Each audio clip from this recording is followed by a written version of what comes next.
No experiment should be conducted where there is a priori reason to believe that death or disabling injury will occur, except perhaps in those experiments where the experimental physician also serve as subjects. You hear that? And this is number 4.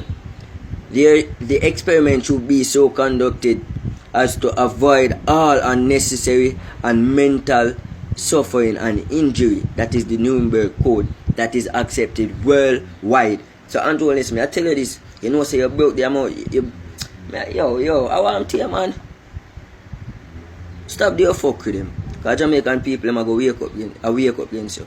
Fuck with them, a go turn back for you.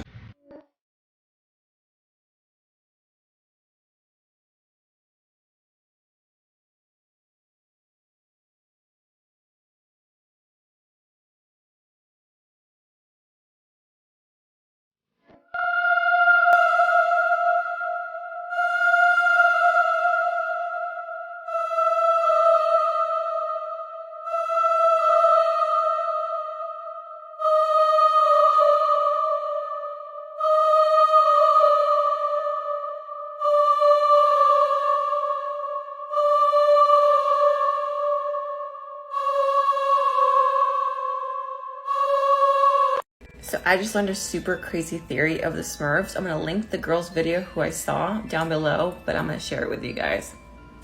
So the story goes that Gargamel was a 12th or 13th century priest. He was born in Spain to a poor family who didn't have the financial funds to keep him. Because of this, his parents left him in a basket in front of the covenant, and later on in his life, he would grow up to become a priest. Over the years, all the men he worked with at his church ended up passing away, and this sent him into a deep depression.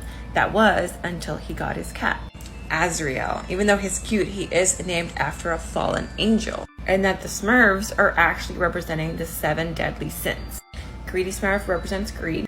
Brainy Smurf, envy and pride. Lazy Smurf is sloth. Grouchy Smurf is wrath. Sweets represents gluttony, and Smurfette is lust. And Papa wears red, which is a devilish color, so he's the ringleader. And then Gargamel is supposed to protect the humanity. What do you think? Hoax or real?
Think of why it is supposedly required to have a certificate of live birth in the first place.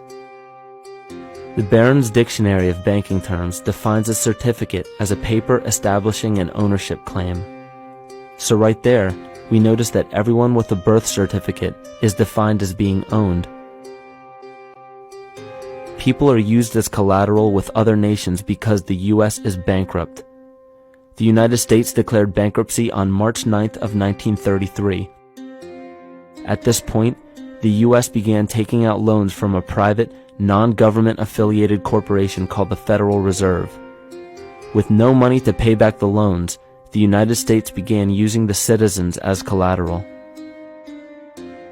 All birth and marriage certificates are literally warehouse receipts. Upon signing such a legal document, you are indirectly waiving your rights under the Constitution and lowering your status to that of a corporation that is created with the same exact name as you.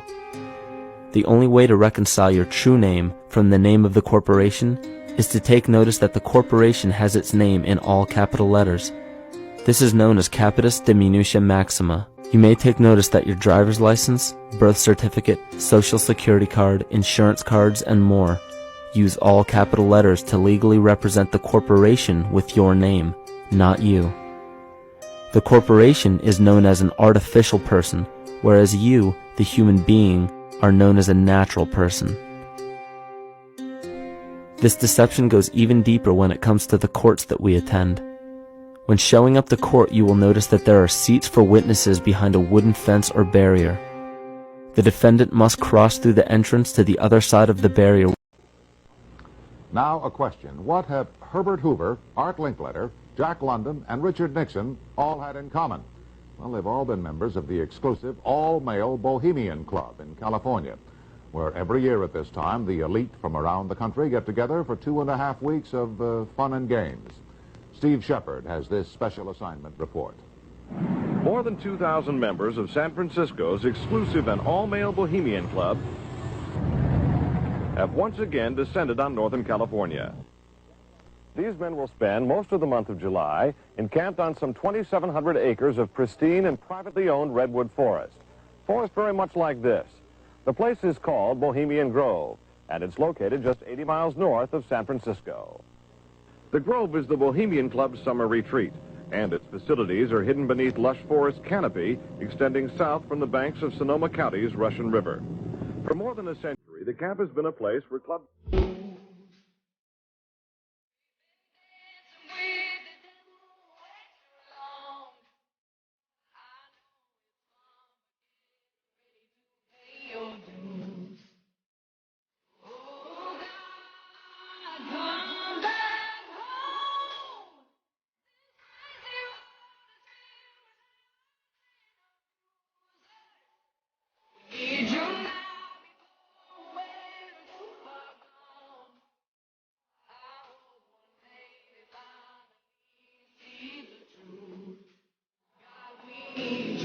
I know the truth is hard to swallow, just digest it. Suspected something's going.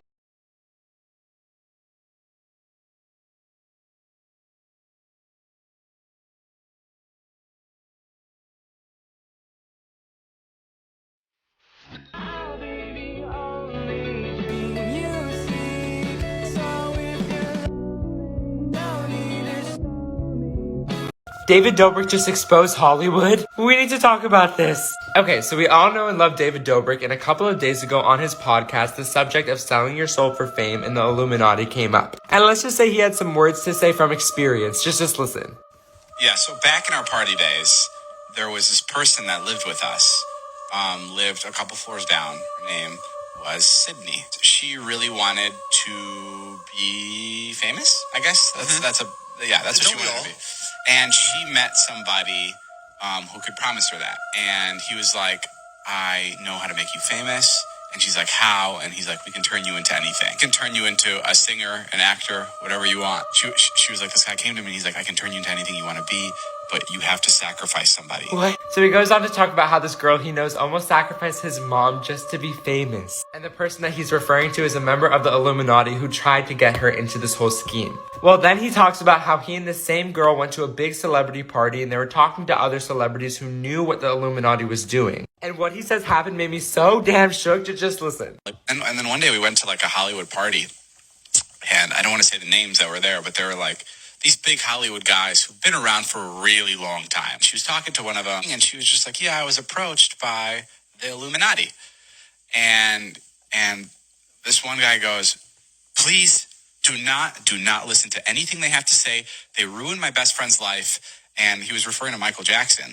Now, this part is crazy because there's so many theories about how Michael Jackson was controlled by the Illuminati, and this basically confirms it. And the last thing David talked about was how every time he goes up to a new celebrity, he asks them about the Illuminati, and this is what they say.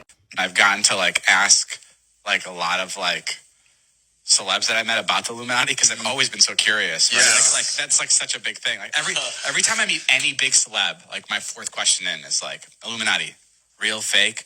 And always the same answer. It's always the same answer. It's like, oh yeah. So basically, all the celebrities know that the Illuminati is real and that it's something that's controlling the Hollywood industry. Let me know what y'all think, and as always, that is today's conspiracy.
Drake glitching at a basketball game.